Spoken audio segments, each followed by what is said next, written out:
Hello and welcome to Culture Shock, the pop culture podcast brought to you by four aging millennials and our outdated opinions. I'm your host, Corey, and with me today is... Hi, I'm Adrian. I'm a man. I like craft beer, NFL football, and watching the fuck out of romantic comedies. Yeah, I slapped the ham to it about an hour ago, and I'm Mike. Isn't it weird how chairs exist, even when you're not, sitting on them?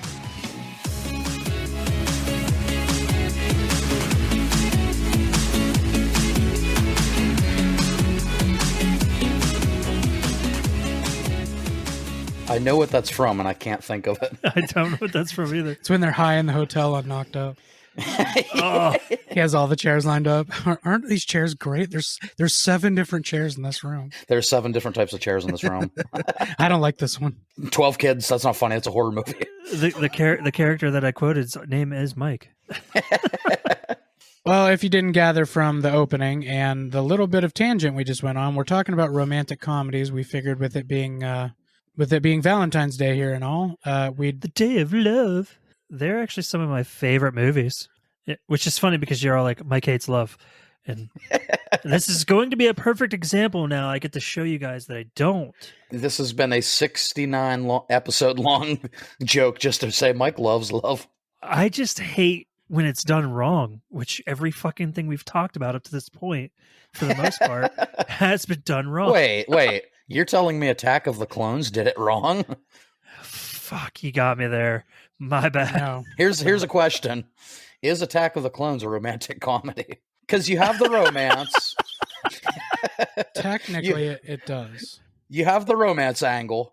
Yeah, and the lines are so bad, they're practically comedy. The lines are laughable. They go on a date. They have a picnic. I mean, there's elements of a romantic comedy in there.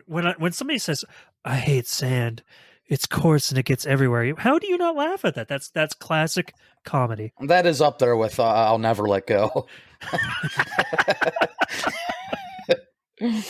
Oh, we're off strong, boys. I do want to point out, it was kind of briefly talked about there while you guys were talking, but this is, and without planning this, we're doing a romantic comedy episode as our 69th episode. We did not plan that. It just hilariously came out that way. We just fucking knew. Like we were like Something in us. something in us just knew that we didn't do it last year because we were waiting for this one. Yeah. There's a reason we planned out weekly episodes and did everything this way. So listen, to all of our lovely Culture Shock listeners out there, download this on a Tuesday, get home from work, listen to it with your loved one, and then 69 each other real good. And let us know about it on Twitter at CS Podcast 21. With excruciating detail. Excruciating detail. Leave a comment on Baker Reviews that has nothing to do with my video. His videos that are about 2 months old now. Hey, by the time this comes out, I'll have a video out. Wait, are we releasing this 5 months from now? I thought that was the plan, yeah. Yeah, Valentine's Day, that comes up in July. So the order of release will be my video Friday, this podcast Tuesday, and then my next video in April. I think I'll be due for one. That's a bold claim. We told you this last episode. You have till 2027 to release an episode. Yeah, or a video. I like Mike's window better than my own I just made. That's true. It's a lot broader. Listen, I just know you, and I'm giving you what I know you can work with. Welcome to Baker Reviews, where you get 6 videos a year. So, before we gush too much about all the movies we love from our childhood or just and recently, Baker Reviews. And Baker Reviews. Baker Reviews. I'd like to say that we kind of gave ourselves an assignment this week to watch a romantic comedy that we had never seen before, whether it be new or old or what have you. And we all picked one. Mike, since yours is the most recent and the one people are talking about right now, would you like to start this off? Yeah. Let me just pull up this beautiful movie here. Like I'm about to watch it or something. We are not doing an entire watch react. So the cast of this movie had me excited already, and I really enjoyed the trailer. It's a movie called You People. And wait, What do you Wait, mean, you people? And it does. It has. I don't understand this because I actually really enjoyed the movie. It only has a 5.5 on IMDb. So, I mean, for those who just look at that, not selling it. So you got Jonah Hill and you got Eddie Murphy. Personally, Eddie Murphy coming back as the Eddie Murphy we all know and love. It wasn't family friendly. It was very like, what the fuck you talking about, man? Kind of Eddie Murphy. I'm happy to hear that. Yeah, that So- was good. Have a Coke and a smile and shut the fuck up. It's basically, yeah, it was that. But Eddie Murphy is a dick in this movie. Like, he is a major dick. That's when he shines. He does everything in his power to try to keep Jonah Hill's character, Ezra, from marrying his daughter. I assumed that was part of it, just from the trailers. On the flip side, and I'm just gonna put this out there, this movie can be very uncomfortable for a lot of people to watch because there are a lot of uncomfortable moments, and that might be why it gets a bad review because both sides are depicted so fucking well. Yes. But get over it. Yeah, get over it. Like this people, like, you need to kind of see this because this is really what's happening. Like, this Yes. is legitimately what is happening. Every day. So- We all see it. Some people are just blind to it.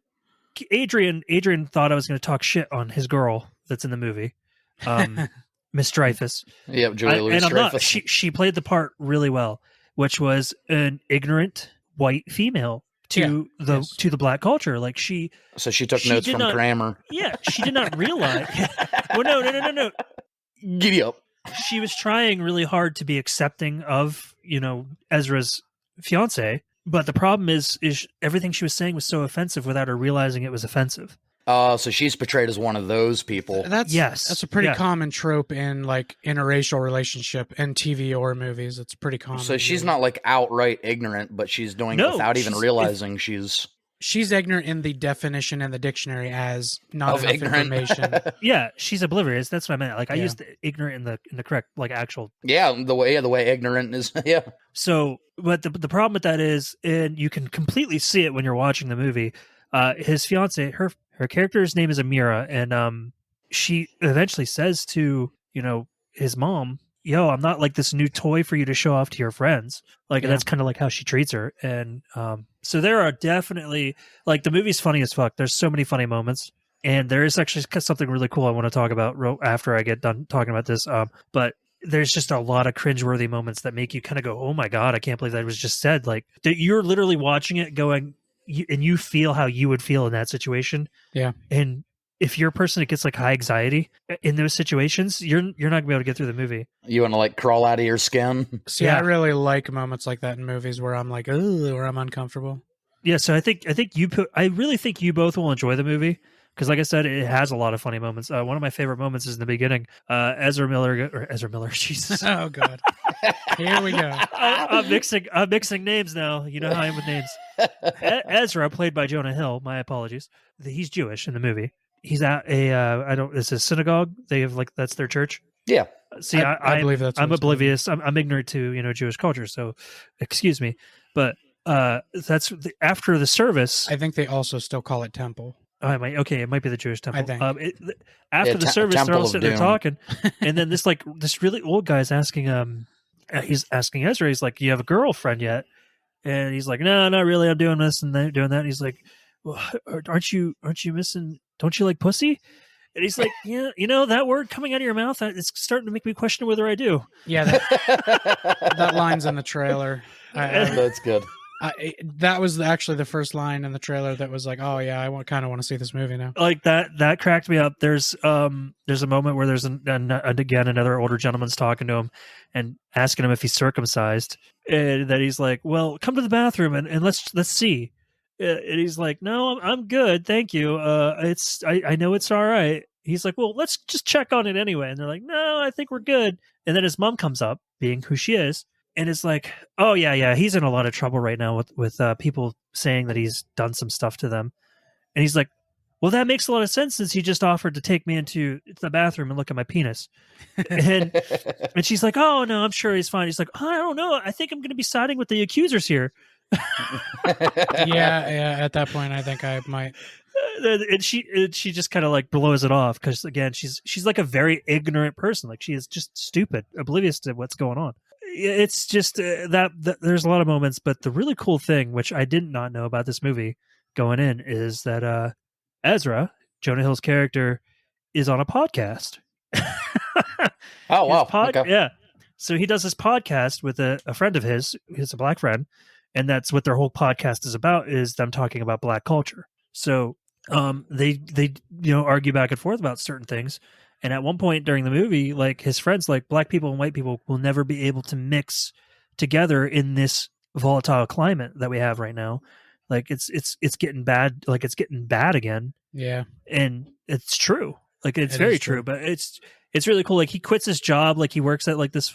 He's a broker. He quits his job to pursue the podcast a lot more. And I'm like, hey, dreams. So I thought that was kind of cool. But overall, the comedy moments in this movie are fucking fantastic. You do see in the trailer he's wearing like this fucking tie-dye sweatsuit. Yeah. When he's talking to his friend from the podcast, she's like, please tell me you didn't buy a tie-dye sweatsuit, because he asked her about it. And he's like, no. He's fucking wearing it on his first date. That's funny. So out of 10, what do you think? For me, I would give it a solid 8. Okay, that's good. It's a good score. So, Adrian, did you grab a hold of one you hadn't seen yet? Yeah, so I got mostly through one. I kind of failed the homework assignment a little bit. Ron Weasley. I was going to say that. The Ron Weasley of the group.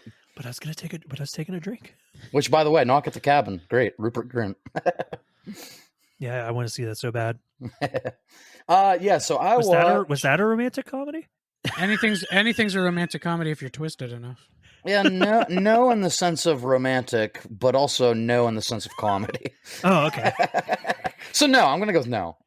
Now Depends our on your listeners know. worldview, man. Guys, Knock at the Cabin, not a romantic comedy. I disagree.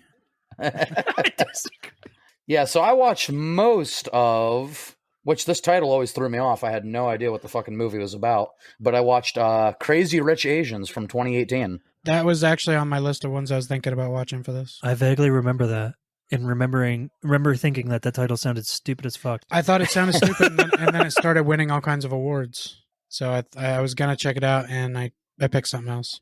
I was going to say the Slumdog Millionaire effect, where the title sounds really stupid, but the movie's really good. Yeah, exactly. That's how I felt about Licorice Pizza from a couple years ago. I'm like, that movie was awesome. I went to it like, what the fuck is this? Also kind of a romantic comedy. Actually didn't even have it on my list. Licorice Pizza, everyone check it out. So tell us what you saw from it, and I'll tell you how it ends. Oh, and if you guys want to know why the movie won awards, it's because Michelle Yeoh's in it. Same girl from Everything Everywhere All at Once. She's What's like that the movie? Everything Everywhere All at Once. Yeah. Or Crazy Rich Asians. Oh, is that a movie? Oh, yeah. It's a well, no. It's a journey. It's a journey. It's a lifestyle, man. So yeah, Crazy Rich Asians is basically like this guy and his girlfriend live in New York. They go to visit his family in Singapore, and she has no idea that his family is fucking filthy rich. Oh. Like one of the lines when she figures it out is she's like, "Is your family like insanely rich?" On the plane, and he's like, "We're comfortable." She's like, "Yeah, that sounds like something who's insanely rich would say." But That's that it's totally something they would say. Very true. Not many rich people are going to be like, "Yes, we're very wealthy," unless they have that weird mustache that they twirl. Unless they're the family from Violent Night. I finally got to see that. Oh, did you see it? Yeah. Is that a romantic comedy? Yes. It's about the love between a family and their money. It's a movie about the love between Santa and the children that he brings presents to. And Skull Crusher. And Skull Crusher. That's so badass. Yeah, so no, basically she's dating this guy. She doesn't know anything about his family. So they go to Singapore to visit his family. And her mother is played by Michelle Yeoh. She doesn't want her in the family at all. Yeah, Mike, it's kind of funny you talk about you people because it kind of has some of those same themes in there about like cultural differences, not accepting different people into your way of life. Yeah. Like Michelle Yeoh doesn't want her in the family. So basically, like when they go to Singapore, he totally lies to her about like why they're getting a hotel room instead of staying with the family. And he said it's just because he wants her to himself a little bit longer. And it's really because his mom does not approve of her. Oh. So he's trying to hide it from his fiance. Yeah, he's trying to hide the fact that his mom pretty much hates her right out of the gate before meeting her. Heart's in the right place, wrong thing to do. Exactly. Yeah, it's one of those. Michelle Yeoh is very good at playing that role of like, she's not an Asian girl, you know, I don't want her in my family kind of thing. Yeah, that's essentially you people. Yeah, exactly. That's why I said it's kind of funny that that's the movie you talked about and that's the one I'm talking about. But, you know, it's a romantic comedy without giving anything away. The mother maybe or maybe not gets a little worn down, warms up to her a little bit. Just kind of a feel-good movie, like, you know, how different cultures can be together and can coexist and can love. And I think we're in a point, I'm hoping, where cultures have become more accepting of open, you know. But that's what I hope for, but I don't know if it's true. We can wish in one hand. Yeah, that's right. Wish in one hand and come in the other. But is that a line, guess? That's how that goes. Except I come in both. I just end up coming in both hands. Oh my God, it's everywhere. It's in my raccoon wounds. But Raccoony. Yeah, just a nice feel good. Okay, so spoilers, Corey, you're not going to break my heart, but to any listeners that want to watch Crazy Rich Asians, skip for like the next 30 seconds. Corey, how does it end? There's not a whole lot past where you were. What's her name? Michelle Yeoh. Crazy Rich Asians. Michelle Yeoh? Is that how you Michelle Yeoh, yeah. Michelle Yeoh finally does warm up to her. They go to a cafe and they split an everything bagel, and then Godzilla shows up and starts crushing Singapore. And then Bryan Cranston shows up and takes care of the whole deal. Oh, and that's where Godzilla 2014 starts. It was really a weird twist ending. Yeah, that's wild. It's the prequel to Godzilla 2018 or 2014 or whatever that was. Damn, that's wild. Yeah. Yeah. So. Yes, everyone. So that's Crazy Rich Asians. Wait. So you're telling me that Matthew Broderick wasn't there? This is bullshit. No, fuck that Godzilla. In the best Godzilla movie? Yeah, but after watching like 85% of the movie, I can say I did not know Godzilla was going to make an appearance. No, dude, it was such a twist. It didn't seem like that kind of movie at all. That's why it won so many awards, because nobody saw it coming. Adrian, that's the twist ending that Knock at the Cabin was missing. There it is. Perfectly stated. Ebert and Roper both said, I did not see that coming. in their graves. Are they dead? I think Ebert is. Yeah. Or Roper. They're like, I don't know, one of them. They're like, guys, literally, after Godzilla showed up, we came in our eyes. We did not see it coming. We did not see it coming. You should have just stopped that sentence at we came. Godzilla showed up on the screen. They're like, oh! You can't just... Exactly. That's what I do when Godzilla shows up. Listen, you can't just throw Godzilla in a movie that doesn't have Godzilla in the title, because then you come out of excitement. That's right. You can't willy-nilly throw Godzilla at me. I'm gonna come. I also thought it was really weird when Godzilla was at the end of Jurassic World Dominion. I didn't see that movie. No, I saw that one coming. You saw that one coming? Yeah. Wait, was he really there? Don't watch that movie. No. Was he really there? Oh. No. Mike, how did you not get the skit? You guys get me every time. Every time. You little sneaky Pete. You son of a bitch, we got you. All right, Corey, what did you watch? Yeah, what did you watch? Just about 3 hours ago. Hey, so it's the freshest on your mind. So I have an assignment that I didn't complete. You will have one that you did last minute. Mike actually was the good student. Wait, whoa, what the fuck? Hey, what's going on here? That happened. Mike was Hermione. I was Harry Potter, and Adrian was Ron Weasley. That's hilarious. I'll take her on. I mean, Hermione's brilliant. So I mean, to be more accurate, it was Mike as Emma Watson. I was Daniel Radcliffe, and Adrian was Rupert Grint. Because that wasn't an assignment for the actors or characters. That was an assignment for the actors. We had no idea this assignment would turn us into Harry Potter characters, here we are. But we are here. And Wingardium Leviosa. No, but my movie, Hogwarts Legacy. My movie, Adrian is going to be, I think, pretty happy about my pick. I don't know if he's ever seen it, but two of the actors are two of his favorite people. It came out in 2013, called Enough Said. It starred James Gandolfini and Julia Louis-Dreyfus. Oh, how have I not seen that? It was his second to last movie before he died. Okay. It also had Catherine Keener and Toni Collette in it. It's a very good movie.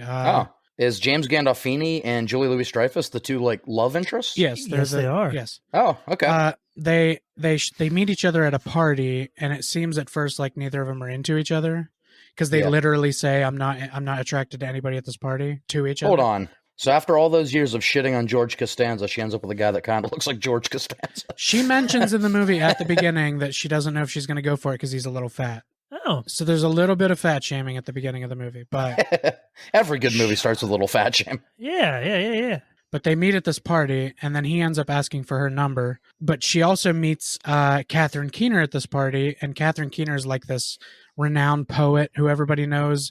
And Julia Louis-Dreyfus in the movie is a masseuse. And she's talking about that, and Catherine Keener hires her as a personal masseuse. So it keeps going back and forth between her at Catherine Keener's house and her dating James Gandolfini. And at one point during the movie, Julia Louis-Dreyfus finds out that this ex-husband that Catherine Keener's been bitching about hating is James Gandolfini. And Julia Louis-Dreyfus keeps going there to talk to her and massage her to try and get dirt about James Gandolfini. Like, what do you not like about him? What did you hate about him?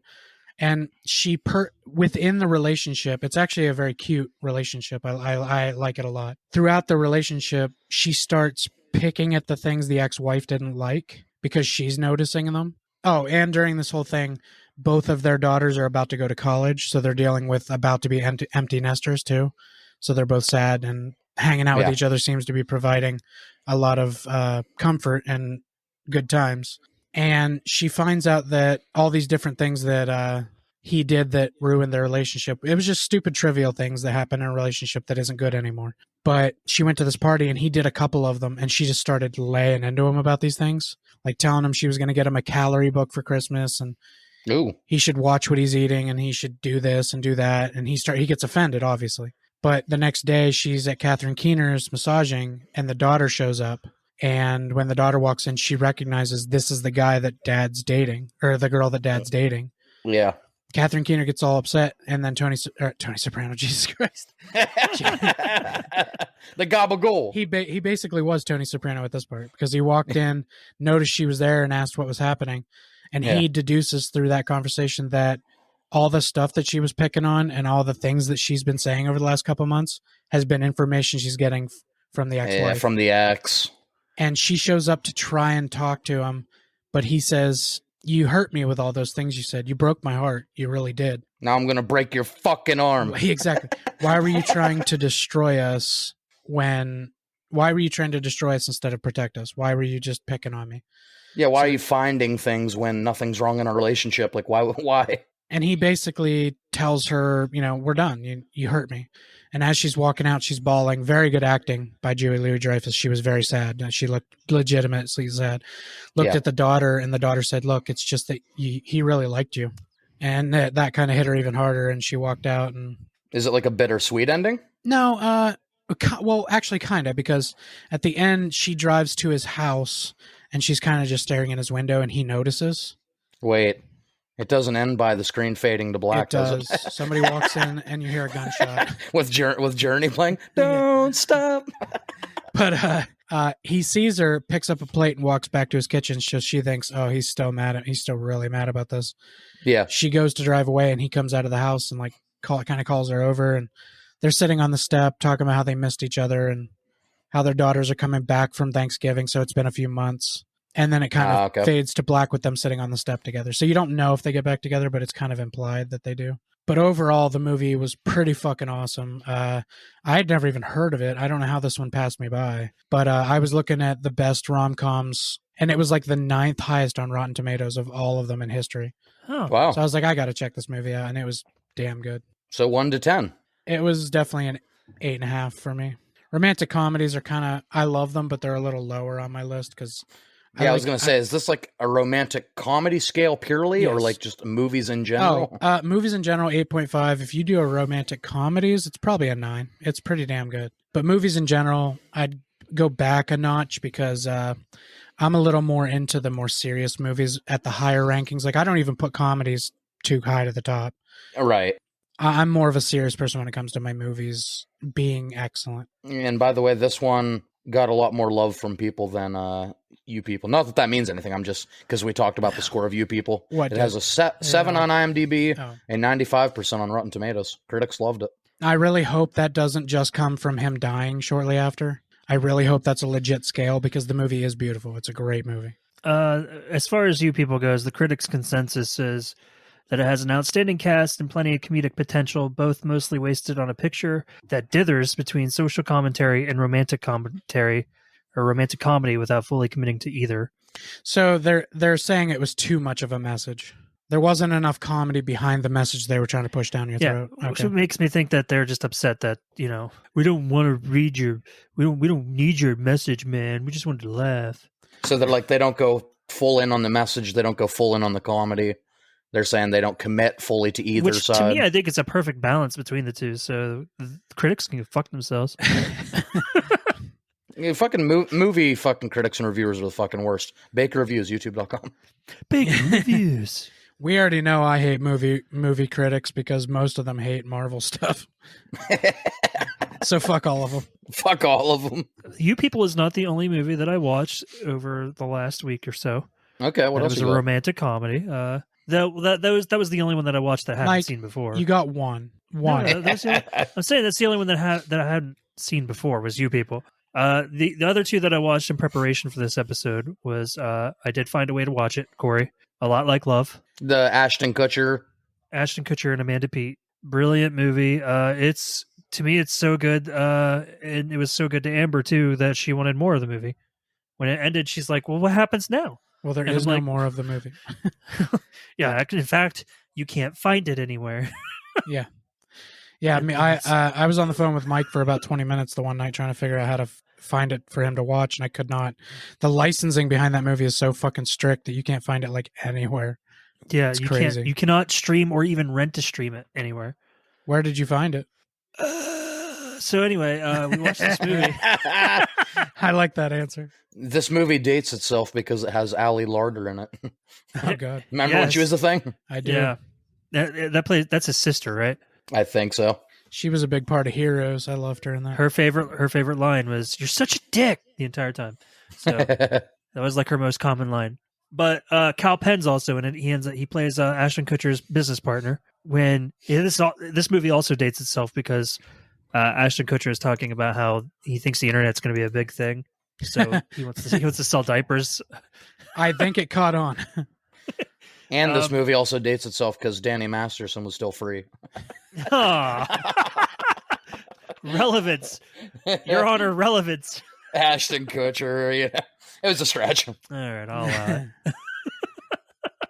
And by the way, I don't mean Danny Masterson was free like he deserves to be free.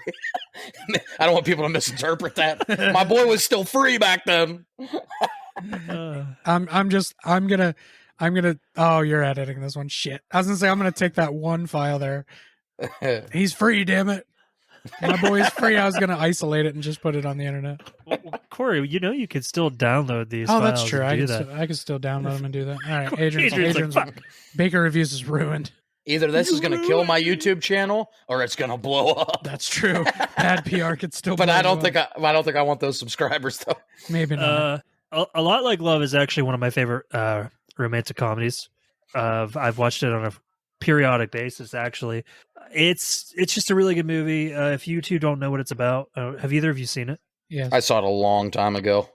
Oh yeah, if you don't really remember what it's about, it's about two people that meet in New York City. Well, actually, they technically meet on a plane because they join the Mile High Club, but they're fucking strangers. They don't even know each other's names.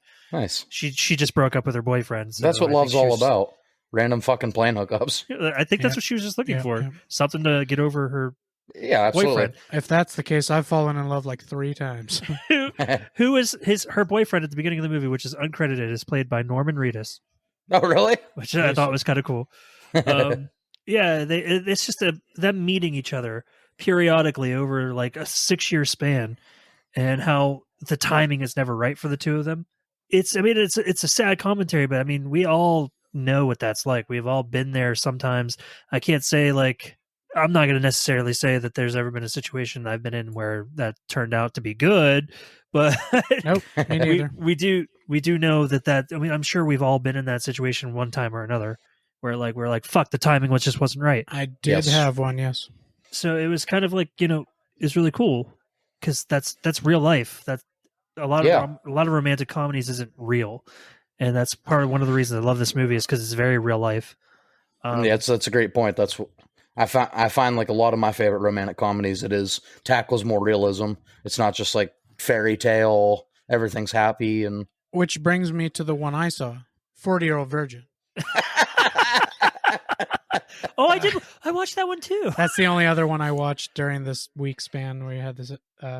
40-Year-Old Virgin's a romantic comedy, right? It is 100%. It is actually. It's considered a romantic comedy. So you guys consider movies like 40-Year-Old Virgin, Knocked Up? Yeah, they are. They are still romantic comedies. Wedding Crashers. Yep. Wedding Crashers is 100% a romantic comedy. That's straight converting a man whore to a relationship. That really is. I just want to make sure. There's probably some people that would have an argument.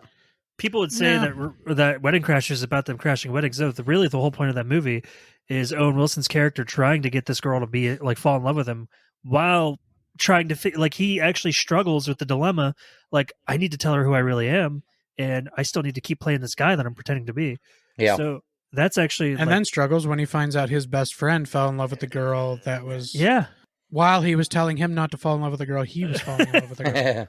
Which God bless Isla Fisher? Wedding Crashers for bringing Isla Fisher into our life. Yeah, because not only is she in Sacha Baron Cohen's life, that's not only is she in one of my favorite movies, which was in my top 3 in the very first episode we ever did. It's Definitely Maybe, which we will talk about. She is the mom, right? No, that's Elizabeth Banks. Oh, right. But not only is she in one of my favorite movies, she's also in some of my favorite movies with Jesse Eisenberg. I love the Now You See. Yep. I love the first Now You See movie. Yeah, she's not absolutely. In the second one. The second one, unfortunately, I think is because she was pregnant. She couldn't be in the second one. We got Lizzie Kaplan, which wasn't bad, but I like the second one just as much. Isla Fisher actually drowned in the first Now You See Me, so she's dead now. And then that was The Prestige. You're watching the wrong movie. But Adrian, Wedding Crashers is like kind of got the whole romantic comedy formula to it. But yeah, it's just extremely crude. It's not like it's. Those are my favorite rom-coms, though. Yeah, it's not like your cookie cutter. Adrian, isn't this the movie you saw with your grandma? Yeah, it is. I was like, Grandma, calm down, bitch. It's a romantic comedy. He was 12, by the way. Hey. Boobies. And I like boobies. Hey, that's also a romantic comedy. Wait, Role Models? Yeah. I guess there's kind of love there. That one's definitely less of a romantic comedy, but that one's like borderline. It is because during most of that movie, he's not trying to get her back, really. Yeah, movies like that, the romance is never really. If that's the case, you could say Dumb and Dumber's a romantic comedy. That's true. That's true. I guess Role Models is more of. It's definitely like the romance part of it's more of like a B story. Yeah, it ends romantically. Yes, by singing and you're whispering eye. Say it. Say whispering eye. Say it. Oh my God, that's a vagina. Oh my God, you said it. You said vagina. Yeah, no. If we're done, if we count those movies, which I think clearly all 3 of us do, Wedding Crashers, I'd be hard pressed to say it's not one of the best romantic comedies ever. Oh yeah. Oh, that's one of my favorite comedies in general. Probably maybe my favorite Adam Sandler movie, Wedding Singer, romantic comedy. Oh, absolutely. Not my favorite Adam Sandler movie, but it's definitely a rom-com. It's hard to say. It might be the one I've rewatched the most in his whole filmography. Out of all of his, I think I watched 50 First Dates the most. Yeah, another romantic comedy, Yeah. Well, he does do a lot of those. He's currently another one's about to come out with Jennifer Aniston. Oh, Murder Mystery 2 or something like that. 2, yeah, with Jen. Is that Jay Aniston? It sure is. The first one was okay. Yeah, I watched the first one. I don't know why it's getting a sequel. That's a Netflix series, right? Didn't need a sequel. Yeah, that's something.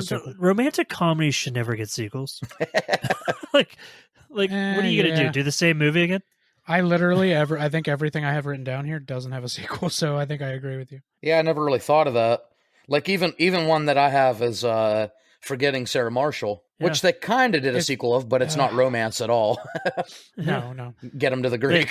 So they went a different direction with that. They just took a different character as the main. See, that's okay. I'm talking like Stroke the furry walls. And I guess I don't know if you guys would consider Bruce Almighty a romantic comedy. That's the B story again. That's the B story because they end up together. But most of the movie is him focused on being God. The difference between Forgetting Sarah Marshall and Get Him to the Greek and Bruce Almighty and Evan Almighty is that Forgetting Sarah Marshall and Get Him to the Greek were actually good. Yeah. And Evan Almighty was trash while Bruce Almighty was excellent. Yeah. I liked Evan Almighty, but it definitely wasn't anywhere near as good as Bruce Almighty.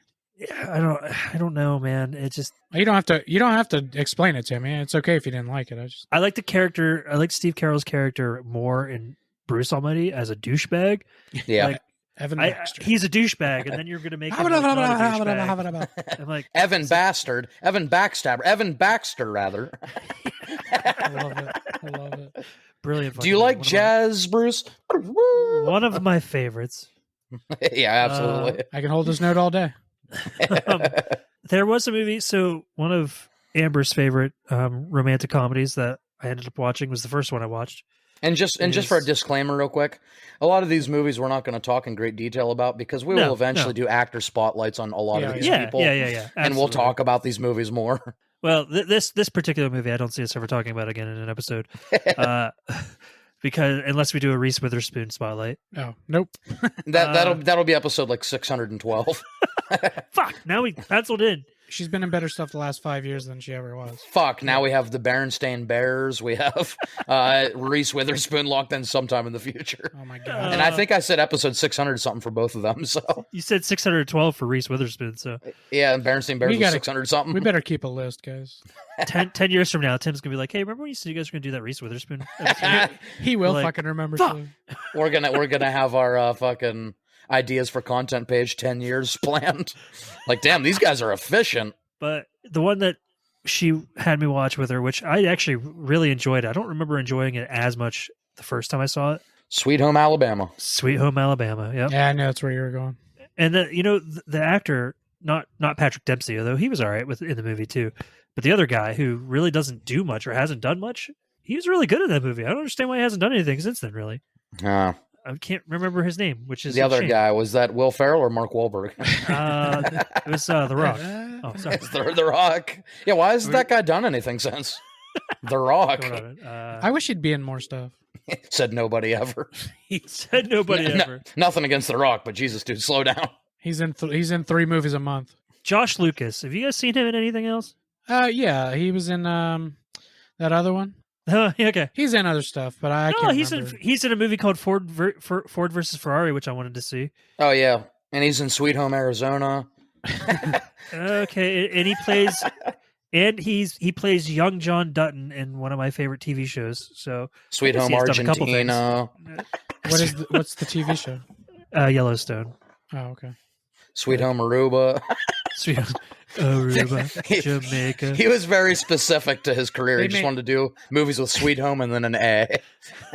He made Sweet Home Albuquerque. Sweet Home Albuquerque. Get out of my city. I guess now that I look at him, he does kind of look like a young Kevin Costner. He does not. Shut up. She does. Damn. For all things for Corey to get upset about. The people at Yellowstone thought so. Nobody's a young Kevin Costner. Fuck off. But yeah, except that guy from Waterworld. Did Josh Lucas do Waterworld? He the greatest movie ever made. That is what they call it. It's a world and it runs on water, man. God, I need to stop doing headlines. Out of everybody in that movie, I thought Josh Lucas probably was the best. No, I'm going to take a stand right here. Hyde is a character. I get it. Hyde. He's a great character. Yeah. Don't quote Danny Masterson in his personal life. We'll be fine. But yes, Sweet Home Alabama. It's actually a really enjoyable movie. We're still talking about this one, huh? Well, we didn't really talk about it. I was trying to steer away from that. Let Mike get this out because, like you said, this is one we'll probably never bring up again. Yeah, we'll never bring this movie up again. So, it's basically, There's Sweet Home Altoona. Yeah, she leaves Alabama. Altoona. And she married Josh Lucas. I'm just gonna keep talking. I'm gonna delete all my stuff out probably. Sweet Home Alaska. She married Josh Lucas at a young age, and then she left him because he was too immature for her, and she went to go start a career in New York City. You said he was too immature? Yeah. Yes. Oh, I thought you said he was too mature for her. No, he was too immature for her, typical when you get married young. Yeah. And so she went to New York to start a career, and she ends up being like a fashion designer. And she's about to marry like the senator's son because he proposes to her. And she's like, fuck, I'm still married. So she goes down to Alabama to get a divorce because the guy will never sign the divorce papers. So basically, the whole entire thing of the movie is her trying to get him to sign the divorce papers while she's going down memory lane with all of her friends. And she's kind of a bitch to everybody at the beginning because she's trying to like make everybody hate her. So he signs the papers faster. So she's going back to her home area to get divorce papers signed? Yes. Okay.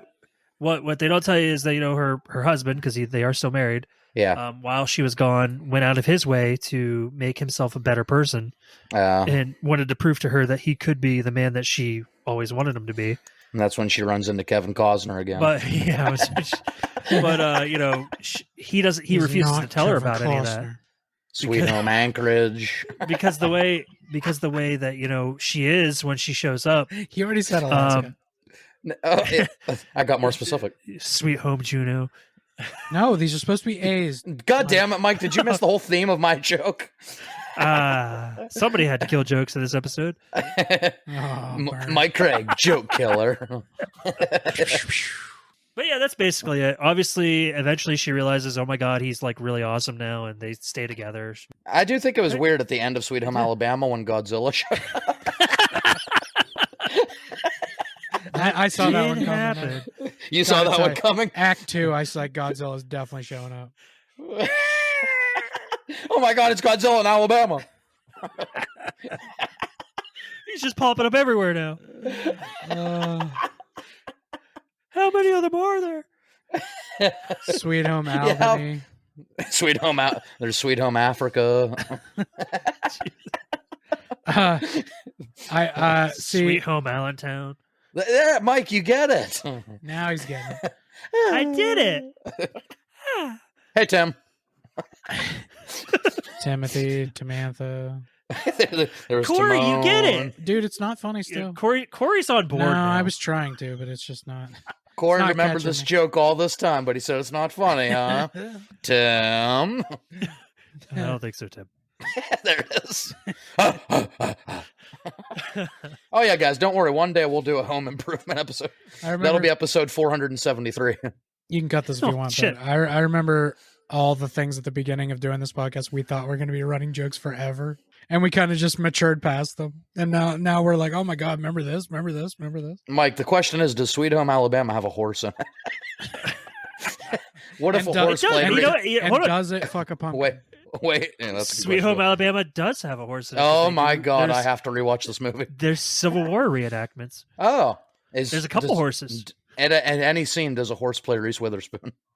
No, but that probably would have gave this movie, bumped it up to a 9 out of 10. 9 out of 10. It means I love you. Yes. I didn't know where you were going with that.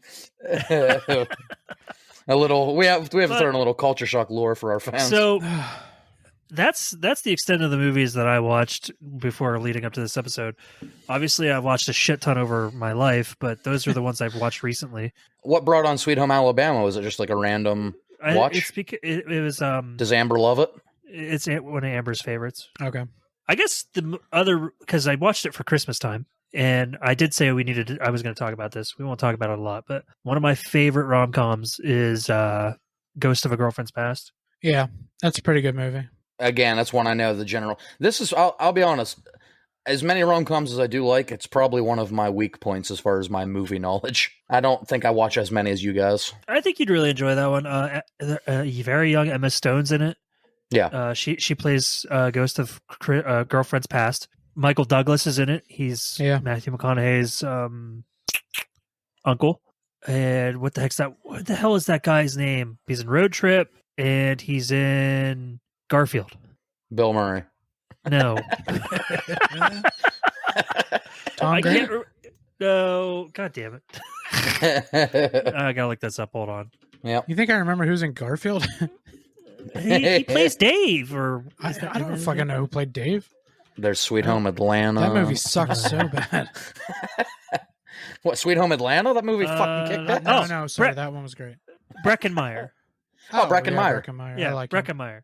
Yeah, he was a thing too at one point. Yeah, he plays Matthew McConaughey's younger brother who's getting married.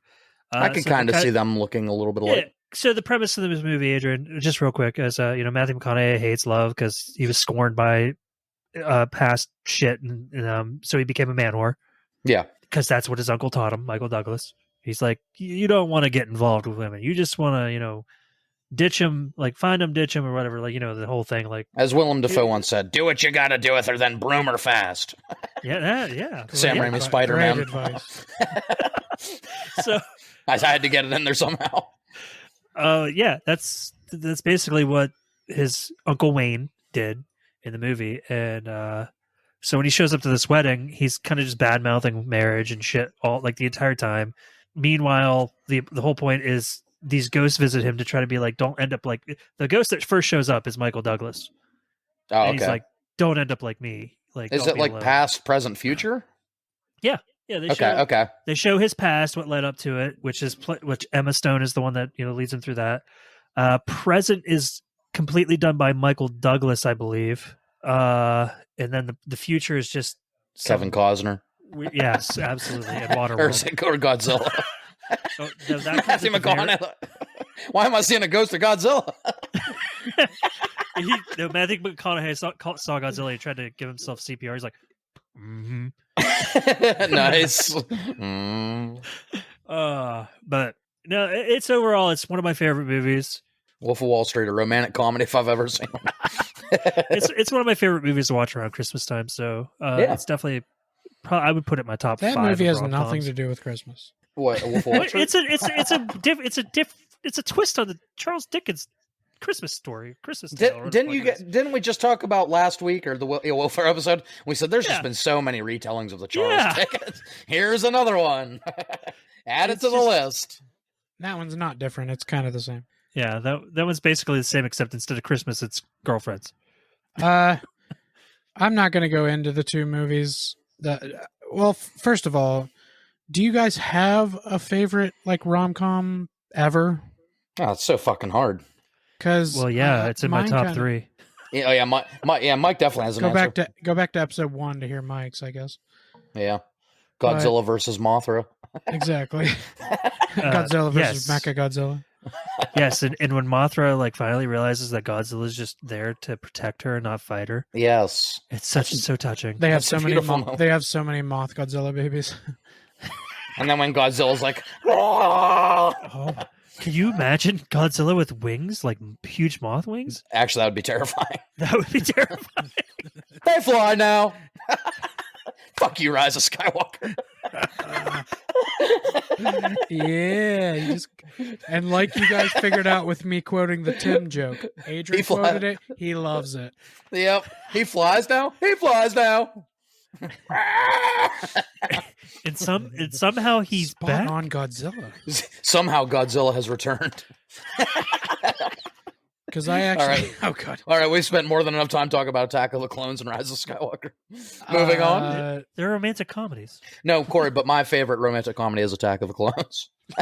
That makes sense. It makes sense that and nobody's ever said the words favorite and Attack of the Clones in the same sentence before. I wonder how many firsts this podcast has of statements you've never heard. Like my favorite romantic comedy is Attack of the Clones. Yeah, nobody's ever said that. You heard it here first. Nobody will ever say it again until we put it on a t-shirt. Hey. So a lot of actors got kind of pushed into the whole typecast of being in rom-coms, right? Oh yeah. Actors and actresses. So out of all the ones that did, because some of them managed to get out, but still there was a moment where that's all they were doing. Out of all the ones that did, It's funny. Who's your favorite? Favorite rom-com actor? Yeah, like if you were to go see all their which one, if you had to choose all of their rom-coms to watch? Arnold Schwarzenegger. Get to the chapel. No, that's hard. Oh, and he said, "Oh, you guys missed that. That was actually good." Our listeners will get it. We all get it. Mike, you haven't even watched that fucking movie. What? Predator? No, Predator. Is that when he says get to the chopper? Get to the Jesus chopper! Christ. Have you seen Terminator? Yes. Well, then, how did you not? Mike, hold I'm on, so Corey. confused. Wait. Mike, have you seen Terminator? Yes. Okay. I've seen parts. No, that is a hard question. So who would you say? Jesus, Hugh Grant is like an obvious typecast. He did so many Yeah. rom-coms. Kate Hudson for a while. That's all she was kind of doing. Yeah, I guess I think I was thinking of Matthew McConaughey, but Kate Hudson probably more so because Tom Hanks was in a few. Meg Ryan. Adrian's his Dane Cook. Oh God, no! We're not talking about him on this fucking episode. No, we are. We are talking about him. Oh God, do you have one? I do. My best friend's girl. I love that movie. Poor Alec Baldwin. I just love when he goes on that date. Like it rewinds to being like the worst date ever. Oh yeah, that's really good. And he just goes through that one date where he's just a complete fucking asshole. I love it. And then at the end when he's finally doing his thing, he drops his pants. It's not gonna suck itself, mama. Yeah. And then he still ends up with that girl, which means that mom is gonna have to be around him now after he did that. It's fine. It's totally fine. Well, if they're ever feeling weird, you got like a three-way situation. That's true. Listen, pretty sure your mom wants to get me in a three-way. They'll make a My Best Friend's Girl Part 2 or something because that's what rom-coms. That's what rom-coms need is sequels. That's true. Yeah, we've already established. There's Sweet Home Anaheim. He's actually talking with Variant Comics right now to maybe write some comic books or something. Oh, really? Yeah, stupid. Well, see, what the second movie is going to be about is Jason Biggs comes in and then steals Kate Hudson back from him. There she goes It's a terrible movie, but it's going to happen. He said, "Oh, but it'll happen." I'm still waiting for the Titanic too. There has to be more to that story. No, I think she grew old and died. Speaking of which, did you see that James Cameron finally came out and said that Jack definitely could have survived? Oh, yeah. They did tests if two people could have fit on the door? No, James Cameron himself said, as the director, I'm just going to straight up tell you, he would have survived. They both wouldn't have fit on that door, probably, without it sinking, but there was plenty of other debris he could have laid on. Yeah. Well, there's still people that think that he is alive. Yeah, he's Gadsby. Yeah, right. People thought he died, but he actually floated to another island, became rich, and became the Great Gatsby. Yeah, and Tobey Maguire had to deal with it. Is Titanic? It's romantic as hell. Is it a romantic comedy? No, I think it kind of falls off that. Yeah, I don't think Titanic is a rom-com. No, it's like it's like a rom-drom. Yeah. Here, in fact, I think I'm going to go ahead and pencil this in for next year for Valentine's Day. We'll probably just touch rom-droms next year. Rom-droms, yeah. Yeah, as far as like just fucking romantic as hell movies, Titanic would be one of my favorites. It probably is my top. I'd have to look them up to see if I'm forgetting anything. I don't know. Titanic didn't make me cry. Titanic didn't make you cry. It made me bawl like a bitch. A Walk to Remember. I made my own list as punk ass bitch. I've never full on cried at a movie, but they've definitely made me tear up. Oh, I've never just like bawled at a movie? I've belly burst, like, you know how when you're trying not to cry, you're like belly old. Oh yeah. I've done it to a couple movies, like to where people around me were definitely like, "Oh, he's crying." I'm pretty sure I was so fucking high one time I cried watching Coach Carter. Andy looked over at me. He's like, "Dude, are you crying?" I was like, "Maybe. I don't know." Dude, I got high. Andy, I'm gonna admit it right now. I was crying. I got high as fuck and went and saw Lord of the Rings: The Two Towers and bawled. Did you? And there was nothing even really that sad in that movie. Like motivational speeches can get to me sometimes emotionally, so I can get like teary-eyed. Really like sweet, tender moments that like just get you in the feels. Yeah, I don't know why. I don't know if it's because I'm trying so hard to focus on the movie that I don't want to start crying and miss anything. But Mike's just biting the inside of his lip, like, "Don't cry, don't be a bitch." I tear up. I do tear up. And punches this himself is really in the sad. gonads. This is really sad to admit. This is the only way we're ever going to talk about this movie because it is a rom-com, but I hate it. What is that? I'm just literally going to talk about the one moment of this movie. It's called I think it's Yours, Mine, and Ours. Oh, fuck that stupid movie. Yeah, it was the remake. It was the remake with Dennis Quaid and Rene Russo. Yeah. There's a moment, it's like the families can like join, kind of like the Brady Bunch. But the one kid, he's talking to Dennis Quaid, or Corey's life. The one youngest child, funny. the The guy has son, 12 kids. It's fucking terrifying. the youngest child that's his, because the mom leaves and they don't think that they're going to stay together. The youngest kid says, "I don't want to lose another mommy." Also, they stay together for the kids. First fucking moment I miss you. ever watching movies that made me tear up. Yeah, oh, sorry. Mike's actually having an emotional moment. It's fine. After the kid cried, they left him roses by the stairs.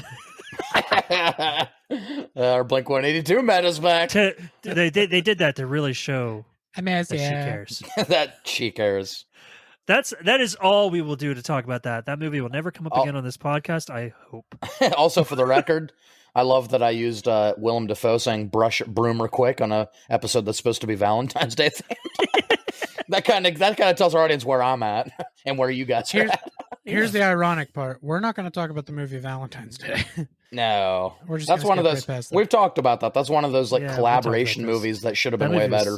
Yeah. That movie was trash. New Year's Eve, Valentine's Day, those kind movie 43.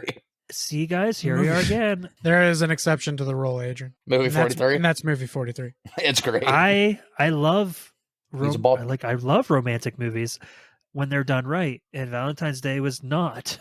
Yeah. They really put a lot of pressure on themselves right out of the gate with that title. Like, you better fucking crush this movie. Yeah. Adrian, I looked at that movie and I said, "You're trash, Brock. You're trash, Brock." Yes! Sam Raimi lore. God damn it, Sam Raimi. Spider-Man 2. What can I say? Spider-Man 2. Here's your change. I didn't have any way to tie it into rom-coms. I am going to say that I had a very hard time picking a favorite, but I ended up with two that were pretty much tied, and I can't really choose between them. I don't know if you guys have seen both of these, but Crazy Stupid Love with Steve Carell and Ryan Gosling. That is a brilliant movie, actually. It is tied for first, my favorite romantic comedy of all time. It's fucking brilliant. Rom-coms, it's probably... Like, if we're counting out, like we talked about, like the Wedding Crasher kind of crude... This might be my most rewatched, like, actual rom-com. Hey, speaking of, Emma Stone again. Wait, what'd you say? I said, speaking of Emma Stone again. Emma Stone again? Another you're David Lindhagen? All right. I just love the way he just takes his ring off, walks over and punches him. Okay.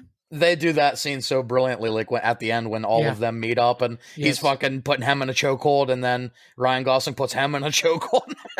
Get off my friend. Get off my friend. And Steve Carell's like, "I'm not your friend." Yeah, when Steve Carell finds out he's dating Emma Stone. Nope. Nope. Oh my God. It's a great moment when they all show up at the house. You think I'm attractive, right? He goes up to Emma Stone. She's like, "No." Her friend's like, "She does." You think I'm attractive. You do. No, I don't. He goes, "Is there a problem, Cal?" And he says, "No, there's not a problem." He's like, we're in a sweat room and my schwanz has been in your face for 20 minutes. If there's not a problem, there's a problem. I love Ryan Gosling in that movie. He makes that I did too. movie. Yeah. Steve Carell's great. Obviously, he's amazing and he's funny. But Ryan Gosling, if he wasn't the one in that movie, I don't know if it'd be as good. Yeah, I love Steve Carell's charisma with or chemistry with. Is it Julianne Moore? Yeah. Yeah, like when they're outside of the principal's office, and they did so good together, like portraying a couple that went through the ups and downs. Obviously, still loves each other, but loves each other because he's like, "You were so good at ice skating." She's like, "Well, I had to. You were so great at miniature golf." Yeah, it feels like a real couple that were together for years. Marissa Tomei is fucking great in that movie, and I love the twist of him getting with Emma Stone, but you never know that it's Cal's daughter until the end. And yeah, exactly. It's just a great fucking movie. Even the son's story arc, like being in love with the babysitter is good. But the babysitter's in love she with loves Cal. Steve Carell. Yeah, it's such a great movie. But it is tied with another movie that I have rewatched many times. This one's a little more on the drama side, but there's plenty of comedy to it. The Big Sick, which I think should have won every award in the book. This movie is that one I have not seen. Kumail Nanjiani movie about his actual life with his wife Emily. It's fucking beautiful. Ray Romano plays her mom, her dad. Ray Romano. No, he's brilliant in it. He's great in it. Oh, Bo Burnham's in this movie. Bo Burnham's in it. He's one of the comedians that Kumail works with. It's actually a true story about his wife who has severe lupus, I believe, and she can't she has extreme autoimmune disorders and can't really go outside a whole lot. Like during COVID, they were stuck in their house.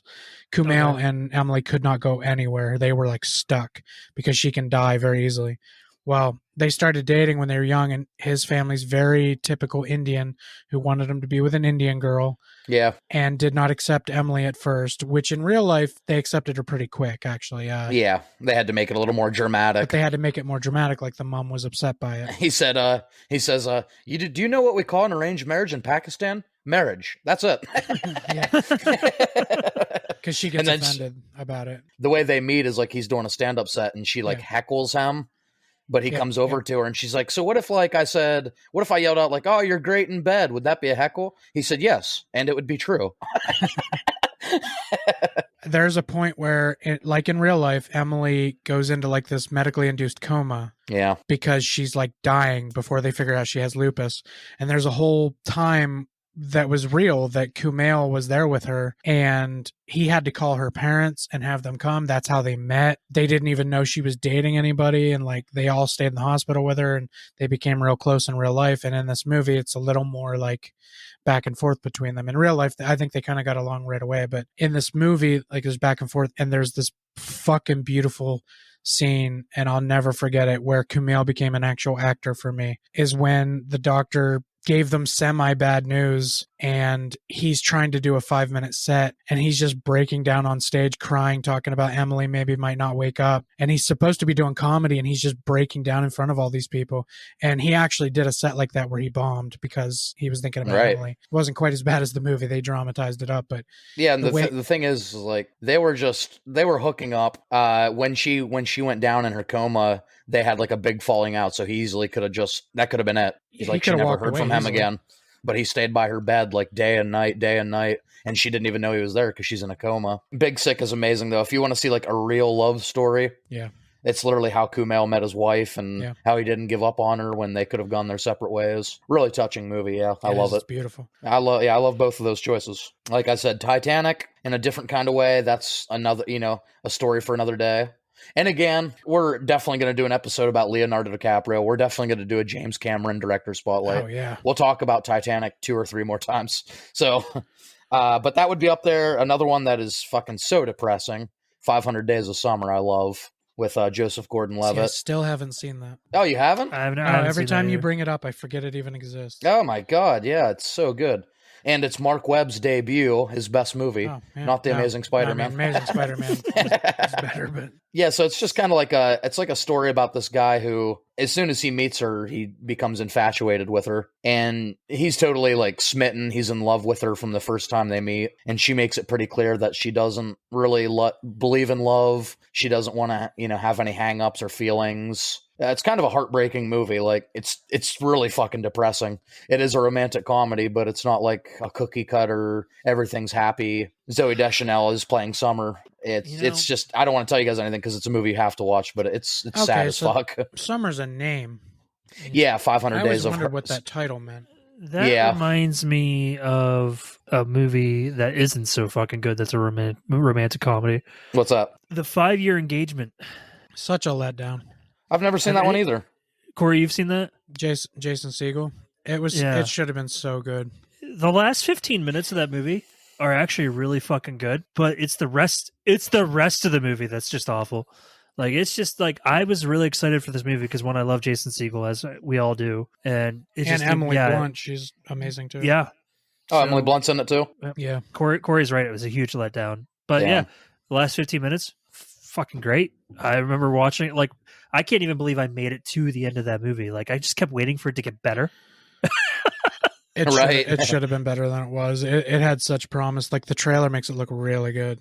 Yeah, but I mean, I kept watching and the problem is this movie's long. Yes, it's not a short movie, and it's this came out back when movies weren't all 2 hours long. All 3+ hours. This movie's runtime. It's 2 hours and 4 minutes. It's a pretty typical movie now. Yeah. Nowadays, that's not for a romantic comedy though. Most romantic comedies aren't that long still, are they? They made it really long, like thinking they had something special. So many movies are 2 hours now, man. Yeah, but yeah, they made it really long. It came out 2012, I think. Well, the reason I hate the movie is there is a point where Kevin Hart's in the movie. There is a point where Kevin Hart is sitting in a chair wearing a Michigan Wolverines hat.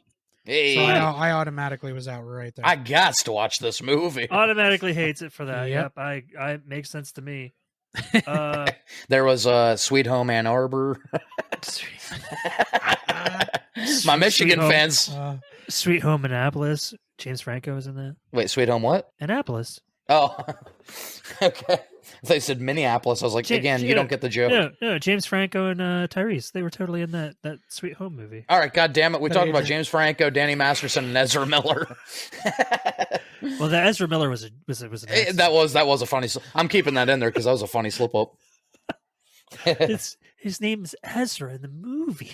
Yeah, but there's so many we want to get to. So I'm just going to real quick. We're going to touch on a few that we'll talk about more in actor spotlights. Yes. My 2 Nicolas Cage ones, City of Angels, I love with him and Meg Ryan. Yeah, never seen that. Never seen that. I've actually, as somebody who's a huge romantic comedy fan, as I was looking at a bunch of them today, I noticed there's a lot that I haven't seen that a lot of people love. A lot of the really older ones, like His Girl Friday and... Yeah, I haven't seen a lot of those. The only old movies our grandma really watched when we were growing up were horror movies. She didn't watch a whole lot of clearly Wedding Crashers, Dracula, not that. No, other grandma.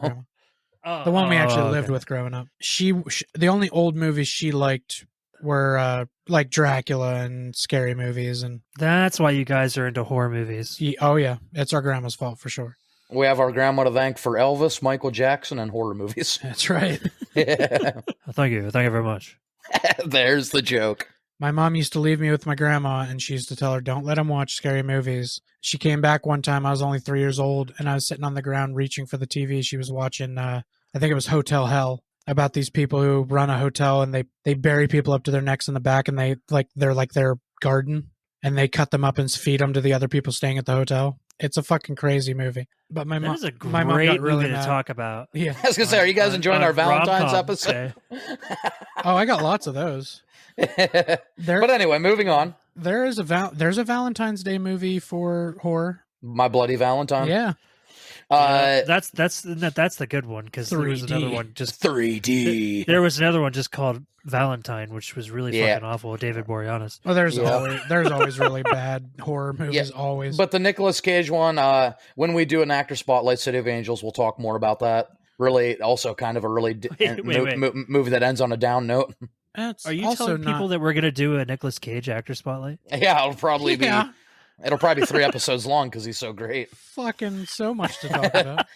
2 hours is not enough time to talk about Nick Cage's filmography. And then the other one I am not gonna take it light on Nick fucking Cage. And then the other one I've talked about, I think when we did our Christmas episode, The Family Man. Yeah, great work. Yeah, you did. Yeah, you talked about that. So one. He gets a glimpse into what his life could have been with his college sweetheart. One we'll talk about when we do the Bill Murray special, Groundhog Day. One of my favorite rom-coms. Him and Andy McDowell. Kind of romantic comedy. What's that movie he did? Lost in Translation. Oh, yeah. With Scarlett Johansson. Yeah, that's considered a Is there a romantic comedy, though? Because I don't think they're actually, like, romantically involved. I'd say that one falls off the romantic comedy list a little bit. Aren't they just, like, friends or something? Well, they also don't I own it, but I've never watched it. They also don't end up together, so... Yeah, it's one of those weird movies where, like, at the end, they're, like, in the city together, and there's been speculation for 20 plus years, however old this movie is. She like whispers something in his ear and everyone's like, what did she say? What happened? What?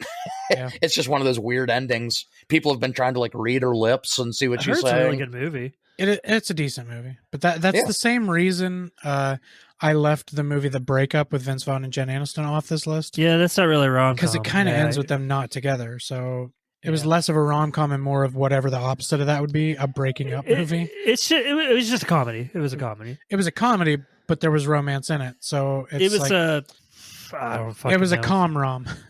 Com-rom? That was a hi-fi com-rom. Com-rom drum. I already talked about a little bit our Jim Carrey episode, Eternal Sunshine of the Spotless Mind. Yep. Great movie with him and fucking Kate Winslet, Rose from Titanic. A trippy fucking movie. And he did not draw her like one of his French girls. No, the guy that directed that was like mostly known for like directing music videos, and it really shows in the movie with his cinematography. It's really fucking weird. So he shot mostly Tool videos. Yeah, exactly. So another one of the ones that I loved growing up, it was very 90s, was 10 Things I Hate About You. Oh, yeah. I love is that with Heath Ledger? Yes. Yeah, Heath Ledger and Joseph Gordon. You had the Joker and Robin together. That's right. That's right. In high school. And they were like friends in it. Hey, right. What happened between them? Oh, yeah, Heath Ledger turned into a fucking psychotic anarchist. Yes. I mean, it's the Joker, not Heath Ledger. Well, But I won't I won't go too deep into this one because we will do a Julia Stiles actor spotlight. Remember when she was a thing? All 2 movies that she was. Save the Last Dance. Yep, there's the other one. Well, you just ruined it. we're going to do a Julia Stiles actor spotlight, episode 1022. 1022. It'll be 12 minutes long. Oh, I'm sure we could make it a half hour. Well, we could probably make it 2 fucking hours. Actually, she's in she's in the Bourne movies. I could probably That's talk about true. Oh, god damn it, here we go.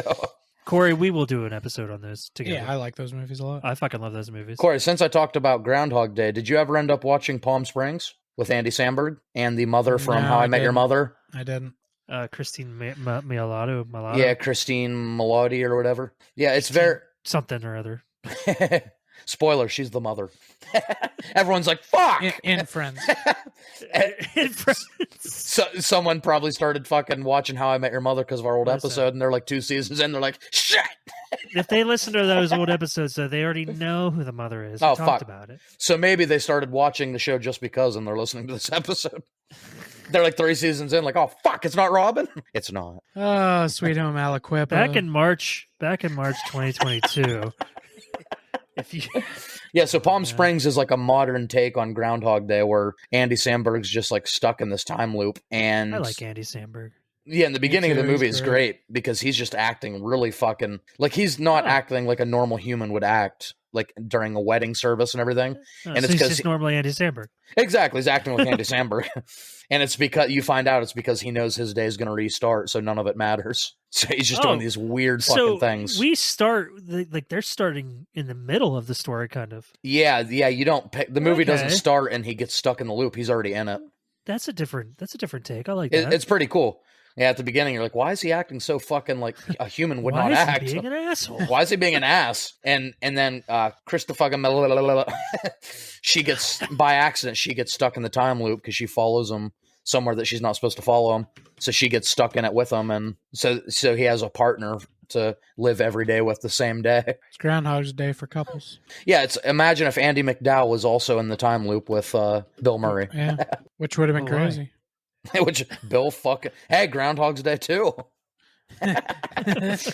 That's a movie Bill Murray would probably make. He'd be like, fuck it.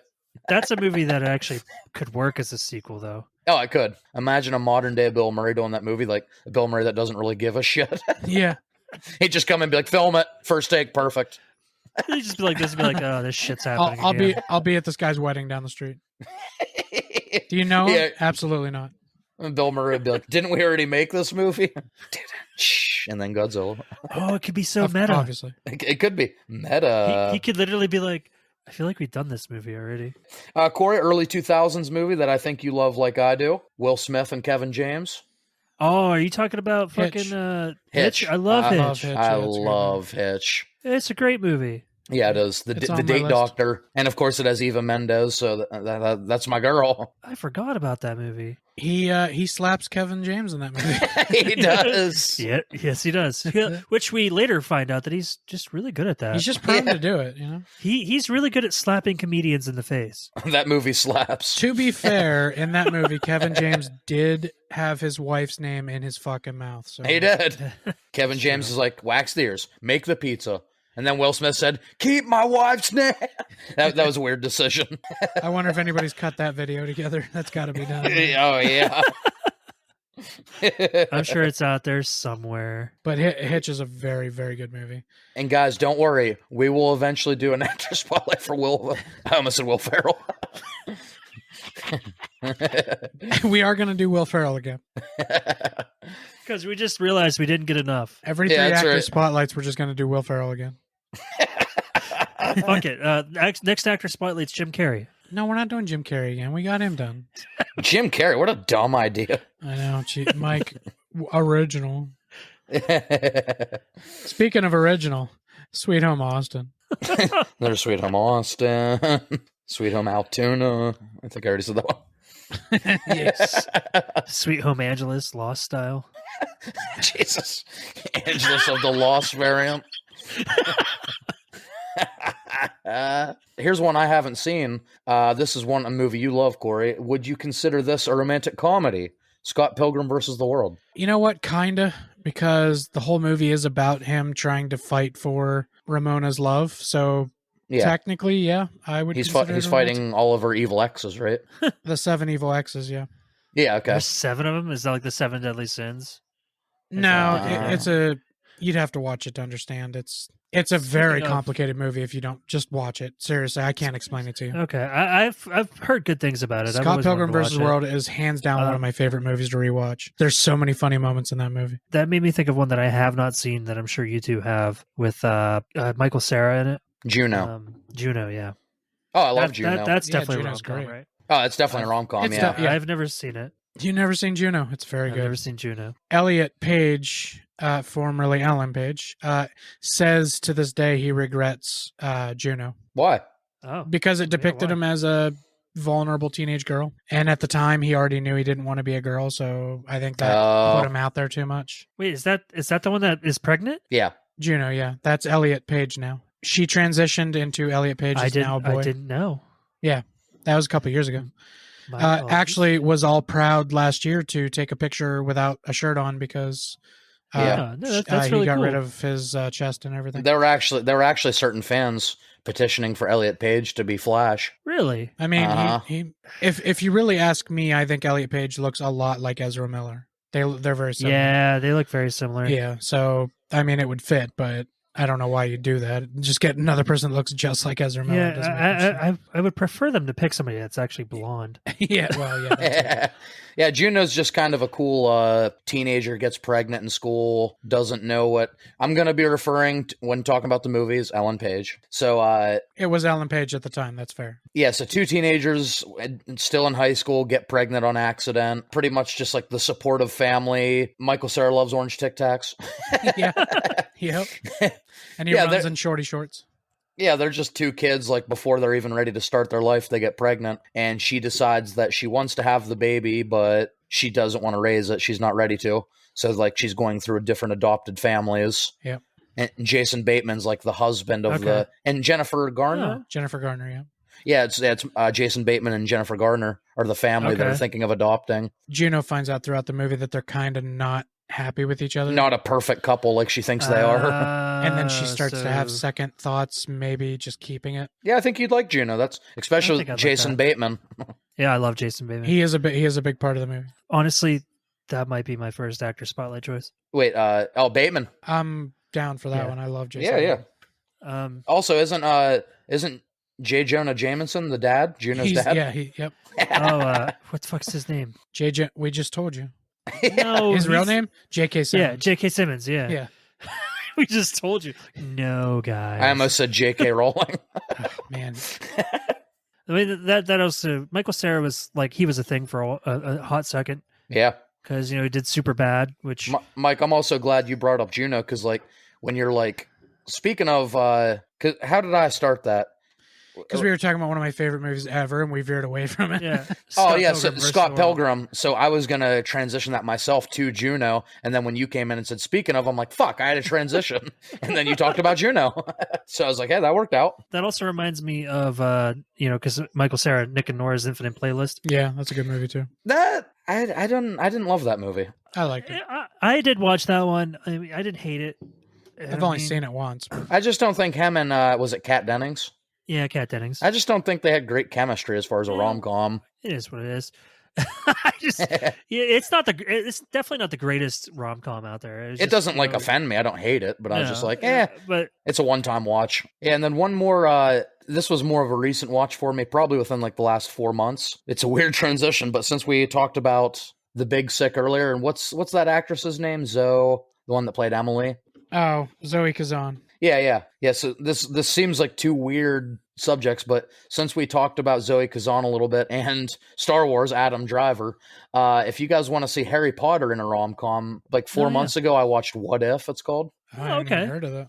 That's him and Zoe. Oh. And pretty much he's just has a string of failed relationships and he kind of fucking hates love. And she's a girl who's living with like her longtime boyfriend. and they just decide to be friends.